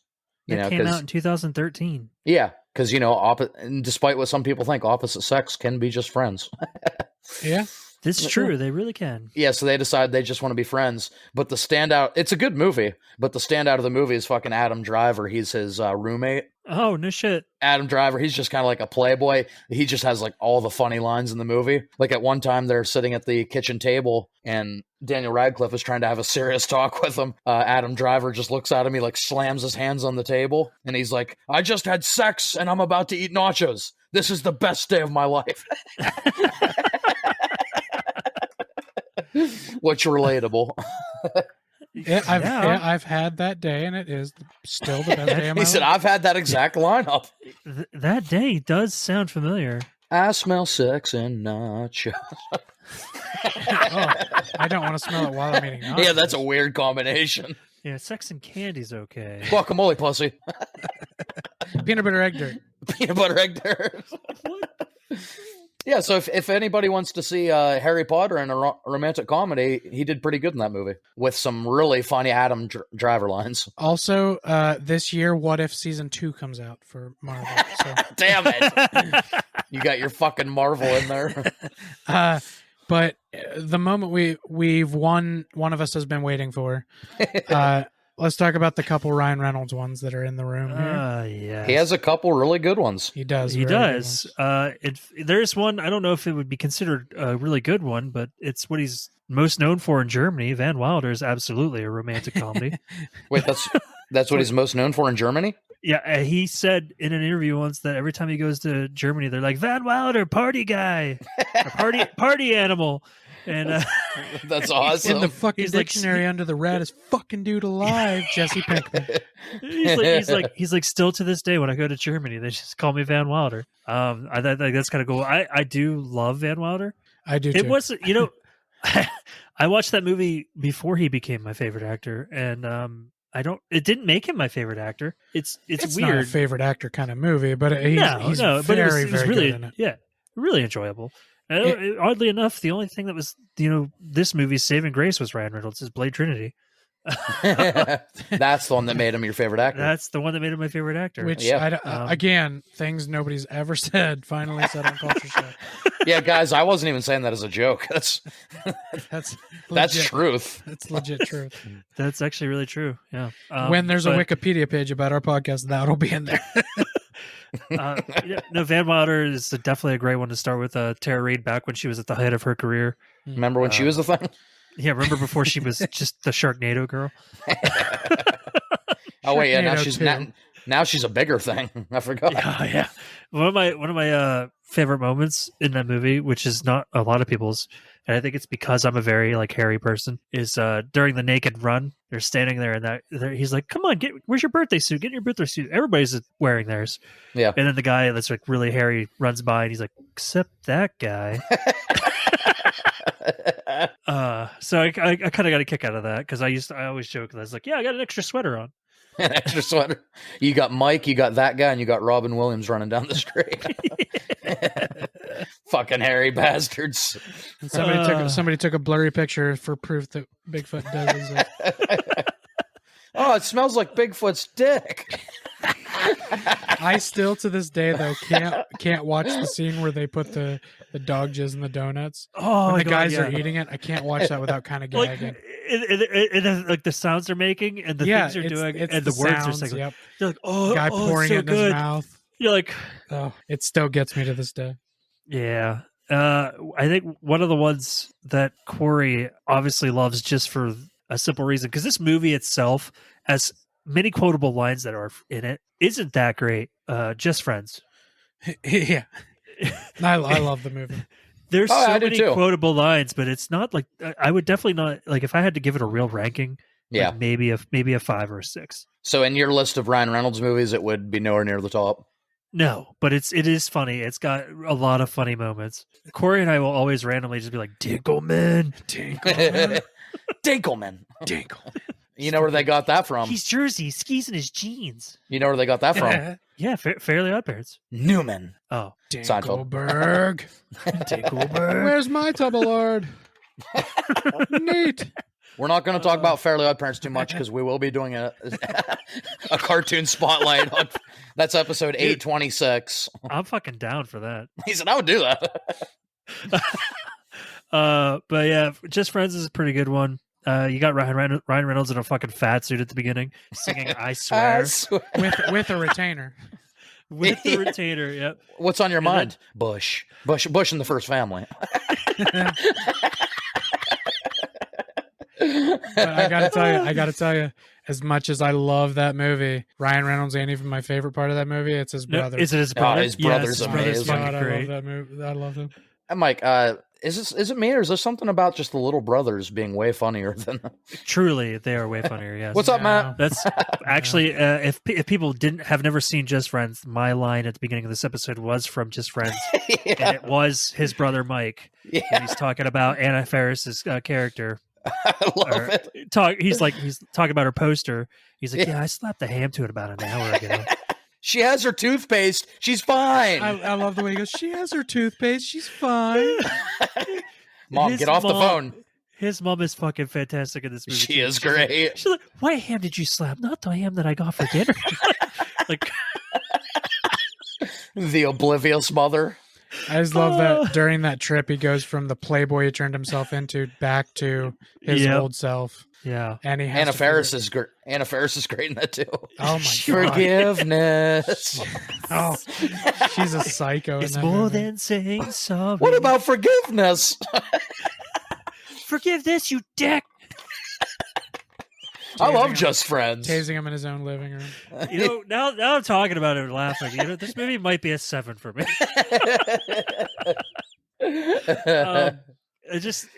We Simply made a slight, Dusty. I heard made a that song slight once comment. today already, except it was Janice's eyes that made him smile.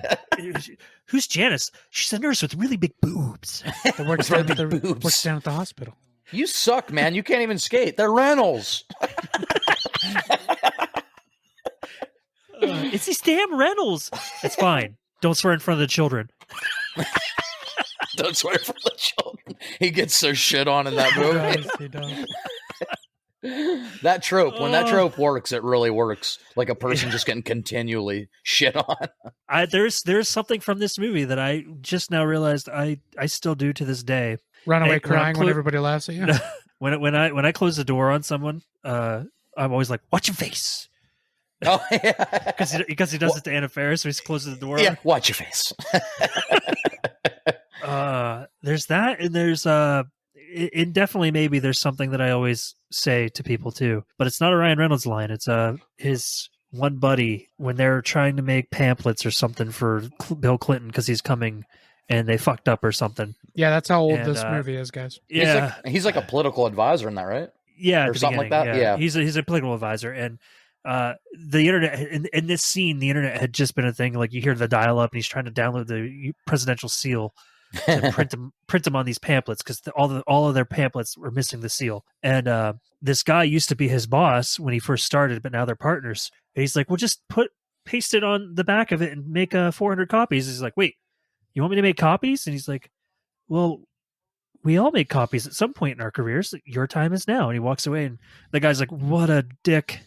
Like I just the way he says it, like I used to say it all the time. It's like that specific way he delivers it. The specific way, yeah. He's just like, what a dick. As he's walking away, realizing, well, I got to do this. Yeah. But yeah, I could go on forever, honestly, about Ryan Reynolds movies. We did. There's one in particular that we will obviously talk about when we eventually do the spotlight. But The Proposal. And guys, don't worry, we'll talk about it more when we do a Betty White. Yeah. Yeah. That would take years. The Proposal with Sandra Bullock. You got Betty White. You got shit. We already talked about it earlier. Ryan Reynolds. You got Oscar. You got Oscar from The Office. Naked dancing. Oscar Nunez. He does everything in the town. That girl that was in Back to the Future, and she's in Step Brothers. Oh yeah, the mom from Step Brothers. Yeah. Oh, Yeah, Catherine Keener. Yeah. We already talked about it earlier in this Yeah. episode. But yeah, she's Ryan Reynolds' mom in this, Yeah. and that movie's just fucking hilarious. Craig T. Nelson is the dad, right? Yeah, yep. Coach. Yeah, That movie the is- proposal's solid. It's a fucking solid movie. Great premise. It's kind of weird, because she's only from Canada. Oh, and Ryan Reynolds is actually from Canada. Maylene Ackerman. Blah, blah, blah, blah. Oh. She's the ex-girlfriend from the town. Oh yeah. Was her name Gretchen or something? Yeah, not Gretchen. It's no, it's something really awful. But the movie's called Sweet Home Alaska. Hey, funny. Yeah, we did the Sweet Home Alaska joke, and this takes place in Alaska, doesn't it? Yes, it does. But oddly enough, a lot of people don't know this movie almost got Sandra Bullock and Ryan Reynolds married in real life. Yeah, they were really good friends before it came out. They were really good friends before this movie came out. They actually started dating for a little bit and almost got married. But there was a naked scene in the movie where they press up against each other. Yep. And she felt it, and she was like, "I got to marry this guy." It's funny because I'm pretty sure she's a little bit older than him, and then he decided, you know what, I'm going to go the opposite way, and then I'm going to marry somebody twice my age. Or half my age. My age. Yeah. So we had a little Demi Moore, Ashton Kutcher thing to start. Yeah. This movie had a lot of great moments. One of the best is definitely Oscar from The Office, dancing in the fucking strip club. Not only that, man, he's everything in the town. He does everything. Yeah. And in fact, I remember before I seen this movie, obviously before I ever watched The Office, and I remember interviews. Everybody in this movie was talking about how fucking great he was to work with in this movie. He does his parts may be little, but everything he did was fucking phenomenal. Yeah. And just like The Office, they said the same thing. Like, this dude never breaks. Never. You cannot get him to break. They caught him breaking as a blooper once, and he got mad. He's like, "Damn it, they have it." He got mad that they had a blooper. Yeah, but two great proposal scenes centered around dancing. You have Betty White like getting Sandra Bullock to do the whole like spiritual dancing thing. That's fucking awesome. She told me to call whatever came to my heart, and balls is what came to your heart. He's like balls. The way, and this is probably a lot to do with why he's my favorite actor. The way he fucking delivers lines. That's for sure. So fucking perfect. Like he created an entire timing. If everybody else did those lines and they just did it their own way, I don't think they'd be nearly as funny. Like no. They might still be funny, but not like hilarious. Like it's just the way he does it. He literally almost does like a who is it? Is it not Bob Newhart? Is it Bob Newhart who has like he always pauses between things he says? You mean William Shatner? No. I think it's Bob Newhart. Like he's known for like when somebody asks him a question, he'll just be like, "Yeah." Like he pauses really long. Ryan Reynolds almost does like a Bob Newhart, but he lessens it a little bit. Ryan Reynolds is like a combination of Ross and Chandler. Yeah. It's annoying, right? Yeah. With Chandler's sarcasm. And it takes him what? Yeah. Like an hour to get out a sentence? Russ. Hey. Yeah, Ryan Reynolds is fucking... Was it Definitely Maybe where she's talking about it's Isla Fisher, she's like buying the cigarettes. She's like, yeah, but they use like more all natural ingredients. He's like, so they're healthy cigarettes. Yes. Yeah, that's definitely... Definitely Maybe. And that Isla Fisher's the one he listens to Nirvana with, right? She shows him Nirvana. Yeah. Man, Isla Fisher should have been the mom. No, it's a great movie. That's who he ends up with. I think Rachel Weisz should have been the mom. Maybe that's why I was confused about. I thought Isla Fisher was the mom. It's because it's who he ended up with. Yeah, no, that's who he eventually ends up with. And Abigail Breslin is amazing. In that she's movie. Awesome. Yeah. There's certain movies that I would love to talk about, but I'm going to save that for the Ryan Reynolds episode. Yeah. Because just real quick, I'll name the one movie I really want to talk about. It's called Chaos Theory, which is a lesser known movie of his. It's an indie film. It's considered a romantic comedy, and it's a pretty there's a pretty good twist in the movie, and you're kind of like, oh my god, Sarah Chalk's in that movie. So yeah, I think you guys would kind of enjoy that a little bit. Hell yeah, he sleeps with her. What? That bastard! lucky son of a bitch. Well, but yeah, I think that's pretty much it for rom-coms from him. The Change Up is kind of a rom-com. Yeah, somewhat, but it's is that with him and Jason Bateman? It's more of a body switch movie than anything. Yeah, its genres are comedy fantasy, but it's the romance behind it is Mitch Planko. Fuck me. Yeah, that's one of Corey's favorite Ryan Reynolds movies. Absolutely. If you let me don't end, Taco, I will fuck you dead. That can't be right. Yeah, Mike, that has to be right up your wheelhouse with fucking Ryan Reynolds and Jason Bateman. Oh, it's one, and I'm glad they're getting back together to do the Clue movie. So I'm fucking. Oh, are stoked for they? that. Yeah. Mm. But the one, my favorite line from the change up is he's like, "I'd love to strap you to my face and say the alphabet." You're like, what? And then, oh Jesus Christ! There's the moment where he's talking to the kids and he's like looking at Jason Bateman. He's like, "They look a little downsy to you," and he's like, "You can't say that." He's like, "I'm sorry, I'm just kidding. I'm just kidding." And then he's like, "No, but seriously, just a little bit." He's like, "All right, come on." We'll have to talk more about that during the Ryan Reynolds episode because I love that movie so much. Yes, absolutely. I'm just going to knock out a few of like the classics that we're not going to talk about because we're coming to an end of this episode. But I just want to throw a couple more out there we didn't talk much about. 40-Year-Old Virgin, which we will save for the Steve Carell episode. Yeah. Or Paul Rudd or Seth Rogen. Or any of them. Whoever we get to first. It's one of my favorite movies, period. Oh, yeah. I rewatched that one more than any other Apatow comedy. That is one of the first ones of those movies that I saw. Yeah. Like of those style that type of movie. Yeah, and it became a whole subgenre. Yeah. And since we've talked about Oscar and the 69th episode, to keep the Office theme going, you got Jenna Fisher and Mindy Kaling in there. Yeah, that's true. Wait. They're in the 40-Year-Old Virgin? Yeah. Mindy Kaling is the ex-girlfriend. I know Mindy Kaling is. Pam's in the club, the nightclub, just as a background actress. Oh, I didn't know that. Yeah. Shit. But there's My Best Friend's Wedding. I love that one, yeah. Which Julia Roberts. also had, I think, was that the before or after The Runaway Bride? Because they kind of went with each other. Yeah, they were, I don't remember. They were probably like less than a year apart. Pretty decent romantic comedies from back in the day. You had Cameron Diaz in that, so Something About Mary. Something About Mary was one of the ones I was going to say. I was going to talk about that one, yeah. Brett Favre. Favre. We don't have a lot of time to talk about that one, but... Guys, don't worry. We'll talk about that more when we do our Brett Favre special.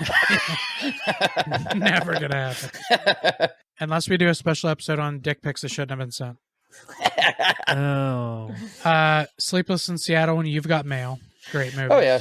Yep. Classics. One that I'm sad we didn't talk a whole lot about, but we will do Paul Rudd is Clueless. I love that movie. I've never seen that. Oh, really? Oh, my God, you have to watch Clueless by the time we do Paul Rudd. It's great. Silver Linings Playbook. Silver Linings Playbook is one of the that's a ones good on my movie. list. I love it so much. That it like tackles the mental health aspect. I like. Yeah, I've always considered that movie more drama than Romantic comedy, but drama. It's definitely funny. Oh, there's a lot of funny in that movie. One of my guilty pleasures that is a little more of a girly one is 27 Dresses. I actually really like that movie. I'm not going to talk about that one because fucking pussy. Yeah, I had to be the toxic guy. I really, really, really love Jerry Maguire. Oh yeah, fuck. That's another big one. Yeah, you guys told me I need to watch that. I still need to watch that. It's a great movie. We'll talk about that at some point. We'll have Mike watch it. We might do a fucking full episode on that at some point because that's one of my favorite sports movies. I could easily do that. The only one I have on my list that I liked was Pretty Woman. I like that movie. That's a good movie, yeah. Now there's a classic one that I absolutely hate, and that's When Harry Met Sally. I just don't think it's funny. Yeah, what was yours, Mike? Mine was Love Actually. Oh, mine was 5-Year Engagement. Oh, cool. Yeah, so we all had one we hated. We peppered that in. So when I was looking at movies, the only one that I kind of got shocked by they considered a rom-com was, which is a guilty pleasure of mine, is Cruel Intentions. Oh, they said a romantic comedy? Yeah, they called that a romantic comedy, and I was like, That's a bit of a stretch. I'm thinking about that movie, and I was like, I mean, there's definitely moments that are funny. Well, she did want to fuck her brother. But that movie's pretty romantic. Really, that movie's fucked up. Yeah, that's a really fucked up romantic comedy if you want to go that route. Well, it probably got put on the romantic comedy list the last couple of years because family porn is so big. Oh, right. So that's considered romantic now. So fuck, I feel like I had one more and I totally lost it. Oh, you know what I noticed? None of us failed to mention, like I said earlier, probably the biggest like romantic comedy person, Hugh Grant. Did you guys watch any Hugh Grant rom-coms? Are you familiar with any? I don't. Wait. Well, now I gotta look it up because I might have. And I just the only one I can really think of is Bridget Jones' Diary. What's that one? What's the one he did with Drew Barrymore about music and lyrics? I thought that was pretty good. Okay, yeah, but I don't think any of us are like Hugh Grant guys. No, not really. No, not He never. It's nothing like I don't hate him as an actor. I just never gravitated towards his movies. No, he never struck me. Paddington 2 is an excellent rom-com. Paddington 2. Paddington 2 is fucking That's incredible. creepy to call that a rom-com, but I may as well just call Full Metal Jacket a rom-com if you're going to go that direction. Was that the David Letterman? Yeah. Shit. Yeah, I'm looking at this list of Hugh Grant movies, and I can't say that I've seen any of them. You never saw Runaway Bride or My Best Friend's Wedding? No, I have never seen Soul Asylum's second song, Runaway Bride. Runaway train. Yeah, thank you. They said thank you. That's good. No, I've never seen either of those movies. They're pretty good. Is Hugh Grant the reason that they're good, or Julia Roberts is probably better in those than he is. Oh yeah, Julia Roberts. Yeah. Yeah, she's solid as fuck. I remember what I was going to say the last couple. Since we talked about like who kind of got typecast, How to Lose a Guy in 10 Days, pretty good movie with Kate Hudson and Matthew McConaughey. That's not bad. Great romantic comedy. Wait, one of my favorite lines: "You let our love fern die." Yeah. She's literally doing anything she can to be like the worst girlfriend. I was forced to watch that one a lot with an ex-girlfriend, so it kind of dried out on me. Yeah, okay, yeah. Yeah. And then She's All That, also pretty good. Oh, great movie. A good high school movie. Freddie Prinze Jr. You know, and one we also didn't mention, which I shamelessly love, is Amanda Bynes. She's the Man. With Channing Tatum. With Channing Tatum, yeah. That's actually a really good movie. Amanda Bynes, remember when she was a thing? We'll do an Amanda Bynes spotlight. Yeah. The only thing I didn't like about She's the Man is when Godzilla showed up at the end. It just didn't fit that movie. When he kicked that goal and fucking put a hole through the net. Imagine how big a fucking soccer stadium would be for Godzilla. Good God. Think about the soccer ball. All She's the Man reminded me of was that Disney Channel movie, Motocrossed. What about the Disney movie Smart House, where Katie Siegel's a talking house? I fucking love Smart House. Great movie. Dude, the OG Johnny Tsunami, though. The OG Disney Channel movies were actually really good. Guys, don't worry. We'll talk about this more when we Alley do Disney Channel movies. We honestly could do it. Oh, eventually, we probably will do something like early that. 2000s, since we are millennials. Johnny Tsunami, though, is the MVP. Please let me talk about Disney Channel original movies back in the 90s, 2000s, because I want to talk Luck about of the Irish. that ridiculous ass 7/10 split just by putting the thumb in the bullet. Oh, yeah, Alley Spinning Cats. it. Alley Cats. I fucking love that movie. Well, I hope you all have a good Valentine's Day. We're going to kind of close it up here. That's all the romantic comedies that we could really think of. I'm sure we'll think of more later and be mad we didn't talk about them. But for now, Adrian, you got anything to plug? Yeah, guys, just remember, it's Valentine's Day. Love hurts, love scars, love wounds, and marks. Oh, wait, you want me to do plugs? Yeah. Baker Reviews. Yeah, thank you, Mike. Yeah, on that note, check out, I will have a new video by the time this comes out, believe it or not. So you can check that. Mike shaking his head. Check that out over on Baker Reviews on YouTube, and check out my backlog and my next video that'll come out in April of 2024. Solid. That's a solid timeline. Adrian, what's that website again? That is Baker Reviews on the youtube.com. Baker Reviews. Thank you as always, Mike. Mike, you got anything? Would you like to just say something about Valentine's Day and love and how much you hate it? What's love got to do with it? Love bites. And is that part of the song? That's a different song, I guess. Love stinks. Yeah, yeah. Cindy and Scott are newlyweds. Whoop-diddy-doo. Only fools rush in. Oh, that's another song. We're just mixing it up here. That's a Matthew Perry movie. That's an okay rom-com. Yeah. Going on 17. Nicely done, Mike. 13 going on 30. Oh, man, I like that movie. I can't believe we didn't talk about that. I think you mixed two movies, Mike. It's 17 again and 13 going on 30. You mixed two movies. Okay. I would like y'all to know. I hope you have a happy Valentine's Day. If you have a loved one, share it with them. Do whatever you can to keep them around. Yeah. If you don't have a loved one, I don't know. Just don't use your tears as lubricant. And I'll reiterate one more time. This is our 69th episode, so 69 each other real good and tell us about Please it. find somebody to 69 today. It's very important. Yes. Nice. And if you don't have a loved one or family or kids, go get fucked up. Enjoy yourself. Try and find somebody. Here he is. Try and find somebody to 69. If you can't, go home and fuck your blow up doll. It's fine. Just don't drive. Just don't drive. And if you want to come over and talk to us about your favorite rom-coms, you can do that on Facebook at Culture Shock Podcast. On Instagram, it's Culture Shock 21. And on Twitter, where I do most of my work, it's CS Podcast 21. Come on over there and talk to us. Big reviews. Oh, wait, that's not right. Damn it, Mike. That's pretty much going to do it from all of us here at Culture Shock. Thanks for listening. Dinkleman. I'm all out of love. I'm so lost without you. I wanted Corey to cut me off while I was doing these lyrics.